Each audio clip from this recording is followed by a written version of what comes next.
L'émission UPSA Valais sur Rhône TV vous est présentée par les garages membres de l'UPSA, l'Union professionnelle suisse de l'automobile, section Valais, le label de qualité et de sécurité.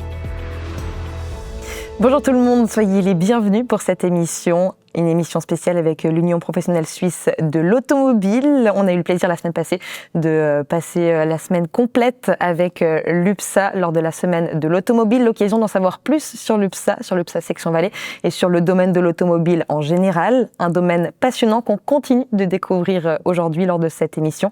On va passer un moment en compagnie de plusieurs intervenants, plusieurs professionnels de l'automobile de l'UPSA. Également un apprenti mécatronicien, Pedro, qu'on va apprendre à découvrir. Il est apprenti au centre Porsche à Sierre. Ça, ce sera dans quelques minutes. Mais tout d'abord, nous sommes en compagnie de Piero Vianin, secrétaire général de l'UPSA section Valais. Bonjour. Bonjour Malena. Merci beaucoup d'être avec nous. On se trouve ici au service de la circulation routière et de la navigation à Sion, qu'on appelle le plus souvent service auto. Pourquoi avoir choisi ce lieu? Pourquoi on se trouve ici aujourd'hui? Alors, ce lieu, il était important pour nous parce que c'est un lieu neutre et très important, c'est un partenaire. C'est que tous les garages travaillent avec le service auto et pas que les garages, même les privés, ils peuvent être convoqués pour une expertise. C'est le garant de la sécurité et on a un rapport privilégié avec eux. Chaque fois que des lois évoluent ou il y a des changements, ils nous contactent et on essaye de trouver des solutions et aussi de les aider puisqu'ils nous délèguent certaines tâches. Enfin, à mes collègues garagistes, parce que moi, je fais que de la théorie dans mon bureau. Donc il y a une grande collaboration entre l'UPSA section Valais, le service auto et tout un tas d'autres acteurs. C'est nécessaire pour l'UPSA pour fonctionner. Oui, l'UPSA, c'est le liant des garagistes, mais du coup, il y a tout le monde de l'automobile qui est derrière, que ce soit les carrossiers, les dépanneurs, même les transports publics, ou c'est un ensemble. C'est tout un ensemble, voilà. La semaine passée, sur Rhône FM, lors de la semaine de l'automobile, on a découvert que ce domaine de l'automobile, avait beaucoup de facettes, beaucoup d'intervenants différents. C'était d'ailleurs passionnant de les rencontrer, chacun d'apprendre à découvrir l'UPSA et le domaine de l'automobile. Mais au-delà de ça, pourquoi avoir organisé cette semaine? Quelle était l'envie, le message derrière? Alors, le premier message, c'était peut-être de faire connaître l'UPSA, parce que les gens ne savent pas ce que c'est l'UPSA, et de dire, voilà, l'UPSA, c'est les garages, c'est l'Union professionnelle suisse de l'automobile, mais en fait, c'est tous les garages.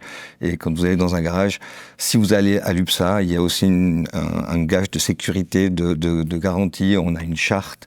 Tous les garages qui rentrent à l'UPSA sont contrôlés par le comité. Et ils ont un certain nombre de critères à répondre. Donc, visez les garages UPSA et vous saurez que vous serez bien accueillis. Et qu'en plus, ces garages doivent respecter un certain nombre de leur personnel, l'environnement. Enfin, on est attentif à plein de choses. On le comprend, l'UPSA, c'est de la collaboration, c'est beaucoup de facettes, beaucoup de personnes, c'est un gage de qualité. Mais concrètement, comment est-ce qu'on peut définir l'Union professionnelle suisse de l'automobile? En quelques mots, comment vous expliquez-vous ce qu'est l'UPSA? Tout simplement, c'est une association qui regroupe ces garages et puis on est là pour défendre les intérêts des garagistes au niveau politique, au niveau de la population, au niveau des lois. On est attentif à tout ce qui se passe, au niveau de la formation, parce que il faut bien comprendre que l'UPSA, alors celle-là c'est l'UPSA suisse, qui met en place le programme de formation des jeunes. Donc l'UPSA est très important à tous les niveaux. Et nous, on a la section valaisanne, mais on a le soutien de toutes les autres sections quand il y a des éléments importants pour aller au niveau politique, pour faire un petit peu du lobby, et puis de pas se laisser faire, et puis essayer d'apporter notre savoir-faire pour accompagner les choses. Depuis quand existe l'UPSA exactement? Alors l'UPSA section Valais existe depuis bientôt une centaine d'années. Ça a été créé dans les années 30. En fait, c'est une équipe de garagistes qui se sont réunis et qui ont fait cette section qui était, sauf erreur, l'Union suisse des garagistes au début et qui est devenue par la suite l'UPSA, Union des professionnels suisses de l'automobile. Bon, faut marquer la date, faudra faire la fête pour les 100 ans. Ça, voilà, on se réjouit, on sera là. On va se préparer. Et en 100 ans, presque 100 ans, on imagine que le domaine s'est complexifié, il y a beaucoup plus de monde qui conduit, beaucoup plus de véhicules. Est-ce que justement c'est plus compliqué à gérer, ou est-ce qu'en presque 100 ans, vous avez trouvé un rythme de croisière? Non, je pense que les choses évoluent, mais vu que tout évolue, on évolue en même temps, et puis qu'on trouve un rythme de croisière, et puis on a d'autres moyens, donc je pense on n'a pas plus ou moins de difficultés qu'à l'époque. Quelles sont les plus grosses différences Les véhicules en eux-mêmes, on imagine? Alors oui, l'évolution des véhicules, même encore maintenant, si vous prenez un véhicule qui a 10 ans en arrière ou actuel, c'est impressionnant de voir la technologie tellement elle évolue. On a des véhicules qui sont autonomes, ils ne sont pas encore complètement légaux en Suisse, mais maintenant on peut aller dans une voiture et puis lui dire où on veut aller et puis elle nous conduit. À l'époque, il fallait déjà réussir à démarrer la voiture sans caler. Et par rapport aux personnes qui travaillent dans ce domaine de l'automobile, est-ce que cette passion de la technique, de la mécanique, est-ce que ça reste? Oui, je pense que c'est quand même encore un domaine qui attire en tout cas les jeunes et ils aiment voir les voitures. Les voitures petites, grandes, puissantes, moins puissantes, elles ont toujours un look. Tous les constructeurs essayent d'avoir une certaine finesse, d'avoir des gadgets et que pour ce côté-là, ça attire le regard, ça attire les oreilles, parce que certaines font des jolis bruits, donc ça attire. Et est-ce que ça attire aussi des femmes? Oui, il y a beaucoup de femmes dans le monde de l'automobile, à tous les domaines, que ce soit dans la mécanique, au service après-vente. Souvent, elles ont même fait une formation technique et après, elles partent sur la vente. Elles aiment beaucoup la mécanique aussi. Les femmes, elles aiment. On a des femmes qui sont pilotes, copilotes dans les rallyes. Au Rallye du Valais, on aura plein de femmes qui sont impliquées dans le rallye, même au niveau du comité. Donc, on voit que dans tous les échelons, on a des femmes qui travaillent. Le Rallye du Valais, vous venez de l'évoquer, ce sera tout bientôt, dans 2 jours déjà. On se réjouit de vivre cet événement. Avant ça, on va continuer notre découverte de ce domaine de l'automobile et de l'UPSA. Merci beaucoup, Pierrot Viennin, d'avoir été avec nous. Alors moi, je vous remercie aussi. Je remercie aussi tous vos collègues animateurs, surtout pour toute la semaine. On a passé une super semaine à Rhône FM. Et puis, j'espère que les auditeurs ont apprécié et que ça a vraiment fait connaître l'UPSA et que dorénavant, quand ils voient le sigle du PSA, ils savent ce que c'est. Puis ils disent, qu'est-ce que c'est ce truc-là? Ils penseront tout de suite, c'est un garage. Je peux faire confiance, j'y vais. En tout cas, merci à tous les animateurs. C'était une super semaine pour nous. Un grand merci à vous. On a eu également beaucoup de plaisir à passer cette semaine avec vous. Et on se réjouit de la poursuivre aujourd'hui avec cette émission qui démarre. On va tout de suite parler de formation. C'est parti. On va découvrir le cours d'une carrière dans le domaine de l'automobile. On va essayer de reprendre étape par étape. Avec la première, forcément, c'est la formation. On en parle avec Nicolas Rey, membre du comité de l'UPSA Section Valais et responsable de la formation professionnelle. Bonjour Nicolas. Bonjour Malena, bonjour à tous. Merci beaucoup d'être avec nous. Vous êtes, on peut dire, le mieux placé pour parler de formation dans le domaine de l'automobile et tout ce que ça englobe. Oui, effectivement, pour moi, c'est un grand plaisir aujourd'hui de pouvoir vous présenter les différentes formations que l'UPSA propose, donc formation de base, tant sur l'axe, on va dire, technique que commercial. Pour la partie technique, on va retrouver l'apprentissage de mécatronicien d'automobile avec orientation véhicule léger ou véhicule lourd. On va dire que c'est la formation la plus complète, voire la plus exigeante. Il faut être motivé pour se lancer. Il faut être motivé, il faut bosser, effectivement. Ouais. Et c'est une formation qui se déroule sur 4 ans et qui aboutit avec un CFC. Ensuite, on va retrouver la formation intermédiaire de mécanicien en maintenance automobile, également avec une orientation véhicule léger ou véhicule lourd. Une formation sur 3 ans, également avec un CFC à la clé. Et pour terminer, la formation de base ou formation élémentaire, c'est assistant en maintenance automobile qui dure 2 ans. Pour la partie commerciale, on va retrouver les apprentissages de gestionnaire commerce de détail avec orientation after sale, c'est-à-dire pour les pièces détachées. On va retrouver l'orientation sale pour la partie vente automobile et sans oublier bien sûr l'apprentissage d'employé de commerce. Les prérequis, c'est une chose, mais encore faut-il savoir dans quoi s'orienter. Il y a tellement de choix dans ces formations de base entre les formations techniques, les formations commerciales. Comment est-ce qu'un jeune qui est intéressé par le domaine de l'automobile peut savoir dans quoi se lancer ? Bien, je dirais pour les formations techniques, l'UPSA organise 3 fois par année nos fameux tests d'aptitude. Donc, c'est-à-dire que le jeune va passer un examen en ligne d'environ 3 heures de temps. Et en fonction du nombre de points obtenus, on va pouvoir le positionner dans la formation idéale qui va lui assurer un succès garanti. Et ces prochains tests d'aptitude se dérouleront le samedi 9 novembre et le samedi 22 février directement à l'EPTM de Sion. Et là, les jeunes pourront s'inscrire directement sur notre site internet www.upsa-vs.ch. Donc ces tests d'aptitude très pratiques, ça peut permettre d'être aiguillé, de faire son choix, sachant que rien n'est irréversible, parce que même après ces formations de base, on se lance, il y a des passerelles qui sont possibles. Effectivement, avec nos systèmes de formation aujourd'hui, ce qui est fantastique, c'est qu'un jeune qui débute sa carrière professionnelle avec une formation de base ou formation élémentaire, va pouvoir sans problème, à coup de 2 ans, monter les échelons, gravir un petit peu les formations, et tout ça pour terminer avec un diplôme fédéral, donc une maîtrise ou un brevet fédéral, voire un diplôme de l'école d'ingénieur ou une formation académique, master ou bachelor. Oui, il y a vraiment l'embarras du choix avec toutes ces formations proposées par l'UPSA. Également des formations continues, ça s'adresse à qui exactement ? Alors les formations continues, ça s'adresse principalement aux jeunes motivés, voire très motivés, qui ont terminé leur cursus de base, donc respectivement avec un apprentissage de 3 ou 4 ans, et qui désirent se perfectionner encore plus haut. Donc l'UPSA propose différents brevets fédéraux, notamment le brevet de diagnosticien d'automobile. Là, on va vraiment être axé sur la partie technique de l'automobile. On va avoir le brevet fédéral de coordinateur d'atelier. On est plus sur une partie commerciale, relationnelle. On va retrouver le brevet de conseiller de vente, où c'est vraiment de la vente pure, vente automobile. Le brevet fédéral de restaurateur de véhicules anciens et le brevet fédéral de secouriste routier.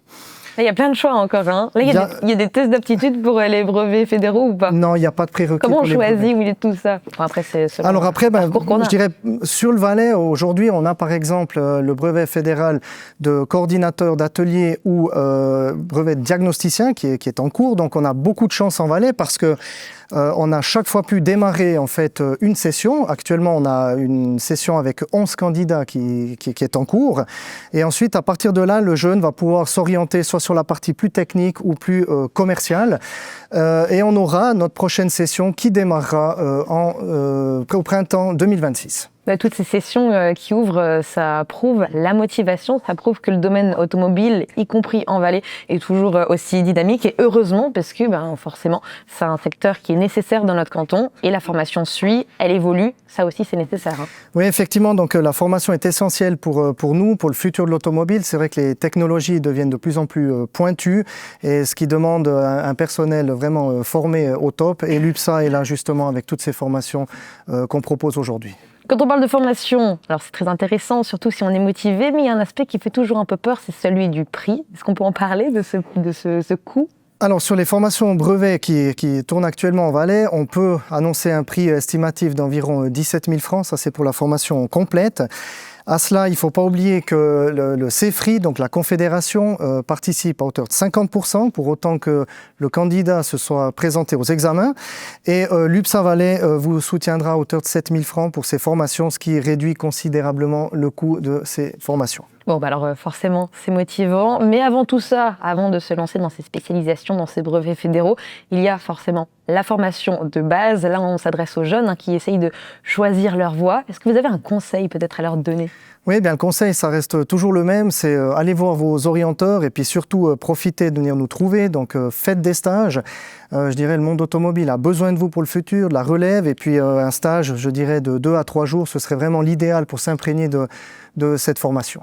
L'UPSA est là donc pour aider les jeunes, les orienter, les guider, et les apprentis le rendent bien à l'UPSA, puisqu'elle a été dignement représentée lors des championnats du monde des métiers, c'est ça en 2024 ?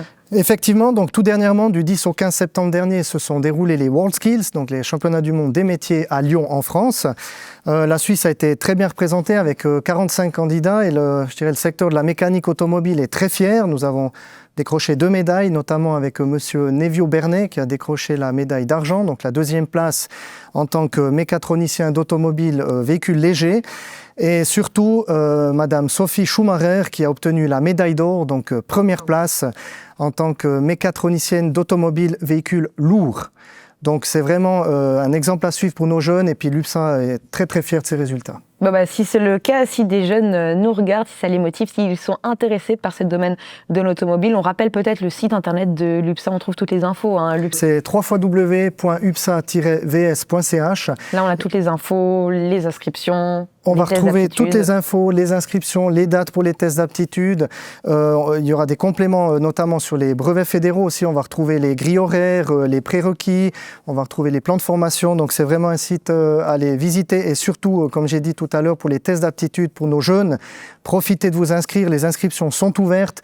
Prochain test le samedi 9 novembre et le samedi 22 février à l'EPTM de Sion. C'est noté, on a toutes les infos. Un grand merci Nicolas Ré d'avoir été avec nous pour parler pendant quelques minutes de formation Et après la théorie, on passe à la pratique. On retrouve maintenant celui qui a été élu meilleur apprenti 2023 par l'UPSA.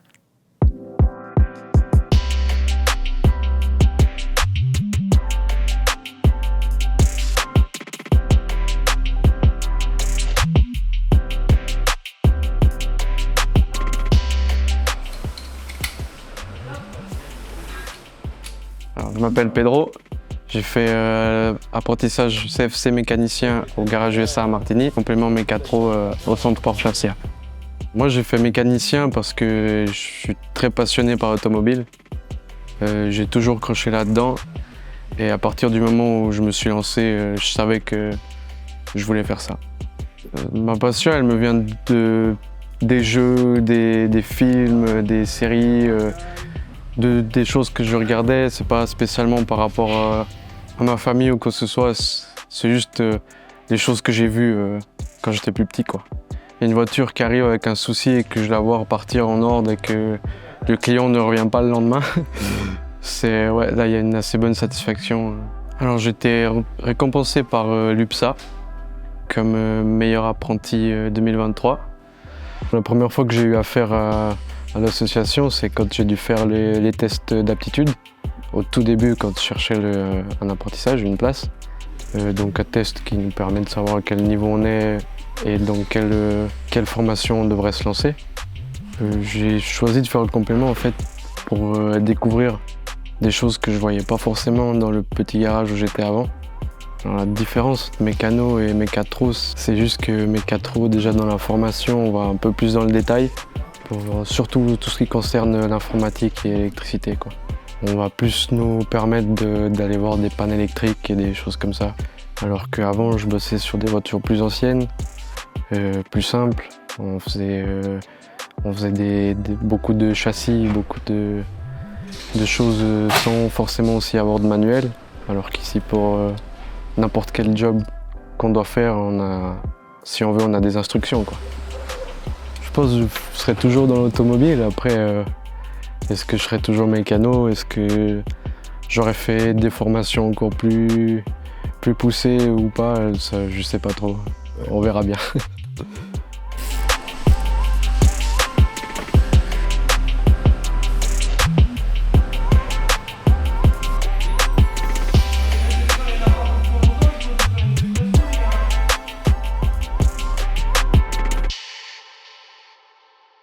On souhaite tout de bon à Pedro pour la suite de sa formation. Première étape d'une carrière dans le domaine de l'automobile. On continue de découvrir justement le fil de cette carrière. On saute quelques étapes, on arrive tout de suite, non pas à la retraite, mais à la pré-retraite. On en parle avec Ronald Parvé, président de Carrage. Bonjour. Bonjour Malena. Merci beaucoup d'être avec nous pour découvrir Carrage, parce que j'imagine que pour les personnes qui ne sont pas directement dans le domaine de l'automobile, ça reste abstrait. Vous devez souvent expliquer ce que c'est.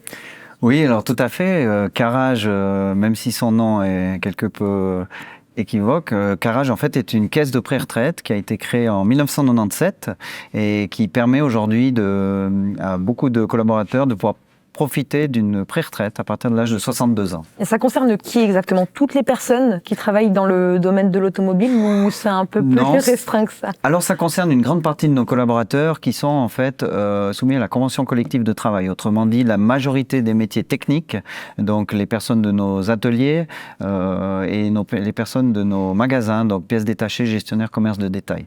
Et depuis quelques années aussi, on est fiers d'avoir intégré les personnes pour les entreprises mixtes, c'est-à-dire qui auraient également une carrosserie, les personnes issues du domaine de la carrosserie, et on a également des réceptionnistes d'ateliers, on peut l'appeler de différentes façons, des conseillers services qui viennent également d'une formation technique.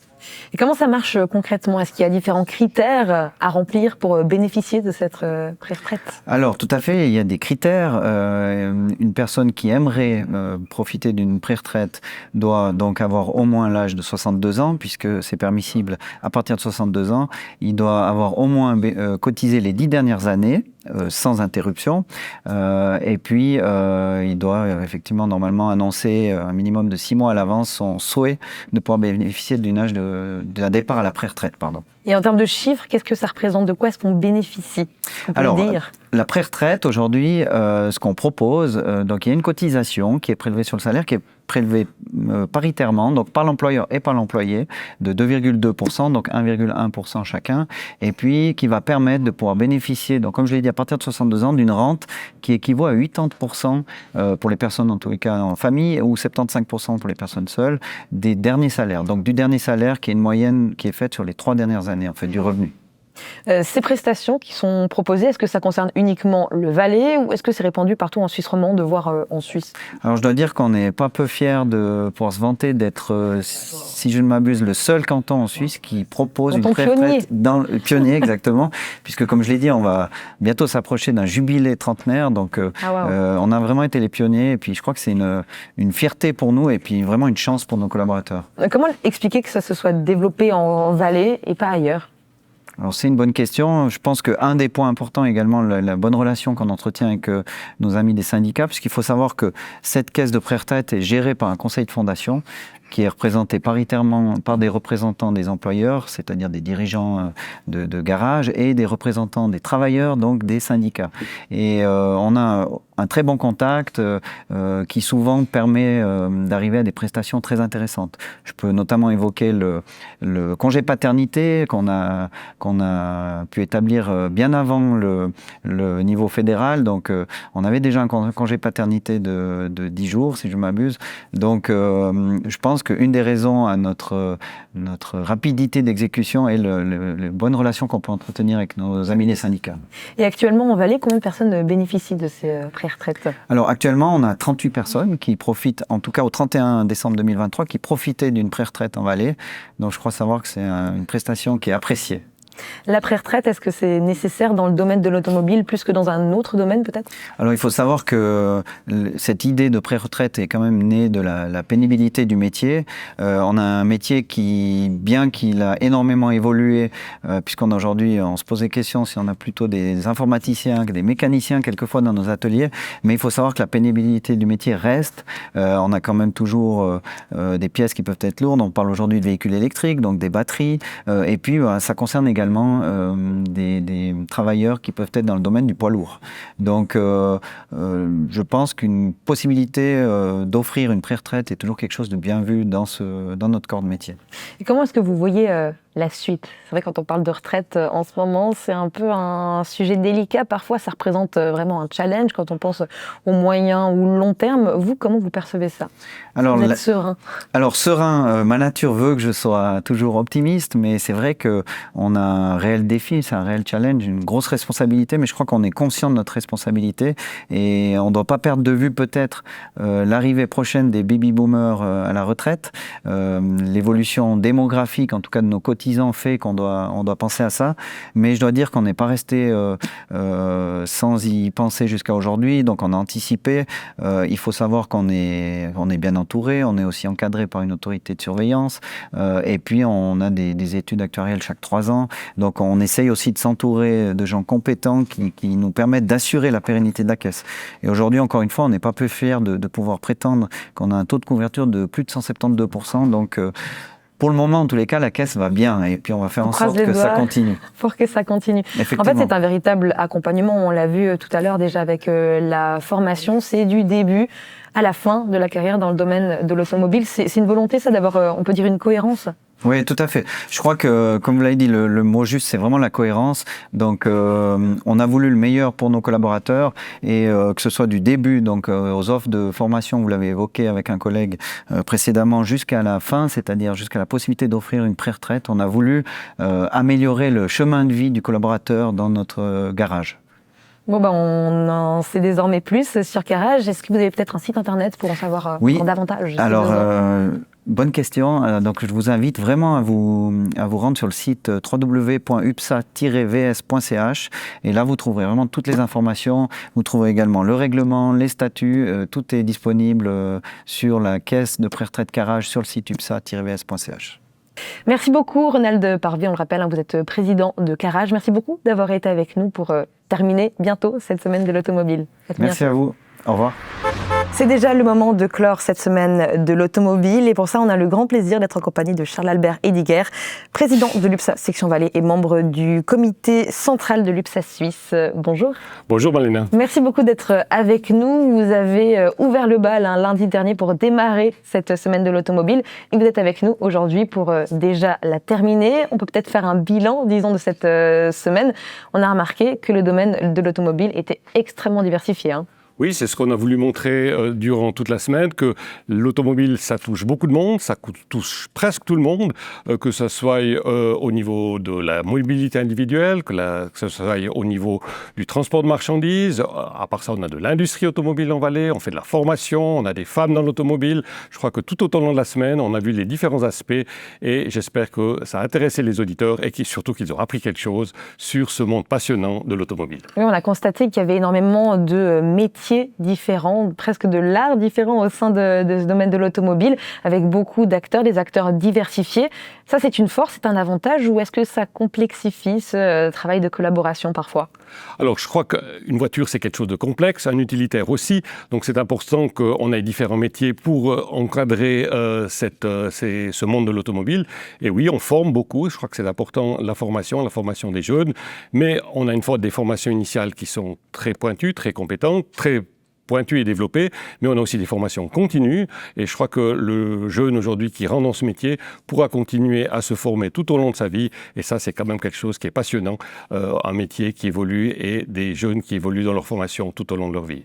Cette semaine de l'automobile, ça a été l'occasion de découvrir davantage les différents aspects du domaine de l'automobile, également de faire connaissance davantage avec l'UPSA.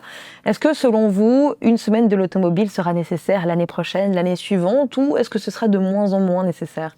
Alors, je pense que c'est important que nous tissions des relations avec nos différents partenaires, que ce soit nos partenaires de la communication et du marketing, ou alors nos partenaires comme ici le service des automobiles, service avec lequel nous entretenons d'excellentes relations, et je crois que c'est important de le souligner. Comment est-ce que vous voyez l'avenir du domaine de l'automobile ? Est-ce que vous arrivez à rester optimiste ? C'est quand même pas mal de challenges. Les pessimistes sont des optimistes mal informés, donc on va rester optimiste. Ce qui est certain, c'est que la population aura toujours besoin de mobilité. Ça, c'est sûr. Alors, la mobilité, elle doit être partagée. On ne doit pas opposer le rail à la voiture. On ne doit pas opposer le diesel à l'électrique. Je crois qu'on doit travailler sur toutes les pistes. Et puis, c'est comme ça qu'on arrivera à assurer une mobilité satisfaisante pour la population, et c'est en principe ce qu'elle désire. Donc l'électrique, pour vous, c'est inévitable, mais on ne se concentre pas uniquement sur l'électrique, c'est ça ? Alors, c'est non seulement inévitable, mais c'est tout d'abord passionnant, et je crois que c'est ça qu'on doit... C'est pas une tare qui nous arrive dans le monde automobile. Je crois qu'il y a des choses qui sont extrêmement positives avec l'électrique, mais on va pas pouvoir changer en 2 ans, 3 ans d'un coup de baguette magique, transformer tout le parc, mais on doit aller pas par pas, et je crois qu'on a eu une période un petit peu d'inquiétude dans la population ces dernières années où on nous a fait craindre un manque d'électricité. Ça a un tout petit peu freiné l'enthousiasme des gens. Mais aujourd'hui, je crois qu'on est tombé sur des bases qui sont saines. Et d'ailleurs, si on regarde les statistiques, depuis le début de l'année, la part de voitures électriques ne cesse d'augmenter. Cette évolution, elle a quand même des implications. On ne peut pas du jour au lendemain passer à uniquement des voitures électriques, il faut quand même s'adapter, notamment en termes de formation. Bien sûr, ça c'est très important d'adapter nos formations, parce qu'aujourd'hui, ce qui est compliqué chez nous, c'est qu'un jeune qui commence un apprentissage de mécatronicien, il doit connaître le fonctionnement d'un moteur thermique, et puis il doit aussi connaître tout ce qui est de l'électrique. Donc la palette de connaissances s'élargit. On ne peut pas tout leur apprendre, il y a des choses qu'on ne leur apprend plus, mais que dans les formations continues, ils peuvent le faire. Vous avez entendu durant la semaine un jeune restaurateur de voitures anciennes qui vous a parlé de restauration. C'est aussi un brevet qu'on propose à l'UPSA. Donc on s'occupe de la voiture du début à la fin, et puis la voiture, ça fait quand même partie de notre patrimoine culturel aussi. On a la chance, par exemple, en Valais, d'avoir un musée de l'automobile à la Fondation Gianada Martini. Donc on voit que la voiture, ça fait partie de notre patrimoine, y compris notre patrimoine culturel. Donc un jeune qui se lance actuellement dans le domaine de l'automobile, qui commence une formation dans ce domaine, peut être confiant et se dire c'est un domaine d'avenir ? C'est un domaine d'avenir. La mobilité, on en aura toujours besoin, et je crois qu'il y a des perspectives qui sont très intéressantes dans nos métiers.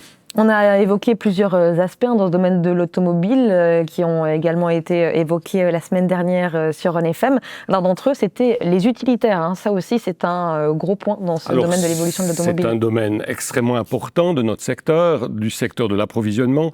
Aujourd'hui, certaines personnes ont tendance à consommer un petit peu plus via les canaux Internet, mais à la fin, il y a toujours un livreur qui vient amener la marchandise à la maison. Pour que ça arrive sur le pas de la porte, il faut bien qu'il y ait un livreur qui vienne livrer la marchandise commandée sur Internet à la maison. Et ce livreur qui peut aussi aller approvisionner une boutique, donc on n'est pas obligé de commander sur Internet pour pouvoir pour se rendre compte du besoin du domaine de l'utilitaire en Suisse. Je crois que c'est fondamental. La livraison se fait quand même encore beaucoup par le transport marchandises routiers, surtout dans un canton comme le nôtre, avec une topographie qui est quand même compliquée. Donc pour aller au fond du Val d'Agnivier ou du Val d'Airain, il faudra toujours un utilitaire pour amener la marchandise. Forcément, les véhicules, la mobilité, ça reste essentiel, mais vous le disiez, ça n'empêche pas de collaborer par exemple avec le rail. Tout est affaire de collaboration et de coordination. Bien sûr, je crois que tout est affaire de coordination. Nous n'opposons jamais le rail à la route. Je peux vous avouer que j'ai aussi mon abonnement demi-tarif, donc ça m'arrive fréquemment. Et une voiture. Et j'ai une voiture et une voiture électrique. Donc je crois qu'on ne doit pas opposer le rail à la route. On doit être complémentaires. Et puis on n'a encore pas oublié le monde de l'aviation. Et là aussi, très intéressant, à Sion, on développe avec le projet H55 des avions électriques. Donc on voit que la mobilité électrique, ça vient à tous les niveaux. Les trains le sont déjà, la voiture est en train de le devenir et certainement que l'aviation, il y a de beaux progrès à faire dans ce domaine aussi. Bon, on a encore beaucoup de choses à découvrir. Peut-être que l'année prochaine, on ne fera pas une semaine de l'automobile ou de la mobilité, mais un mois complet. Peut-être. Ça ne suffirait toujours pas. Et on aura encore beaucoup de choses à dire sur l'automobile et tout ce qui l'entoure dans notre pays. Bon, ce qui est sûr, c'est que la semaine de l'automobile, la semaine passée, a passé très vite. Mais heureusement, ça se poursuit, on peut dire d'une certaine manière, cette semaine, avec un très joli rendez-vous dans 2 jours déjà. Oui, avec un rendez-vous sur les chapeaux de roue au rallye du Valais. Et on est très content aussi, l'UPSA, d'être partenaire de cette manifestation automobile qui doit enthousiasmer beaucoup de gens qui sont passionnés de rallye et d'automobile. Bon, on se réjouit en tout cas de vivre cet événement dans 2 jours déjà. Merci beaucoup Charles-Albert Ediger d'avoir été avec nous. Et on se retrouve sur Run TV, ce sera déjà dès ce dimanche puisqu'on consacrera justement une émission sur le rallye du Valais. Ce sera à 19h en rediffusion à 20h et 21h. On se réjouit déjà de vous retrouver à ce moment-là. D'ici là, on vous souhaite une très belle soirée. À bientôt sur Run TV.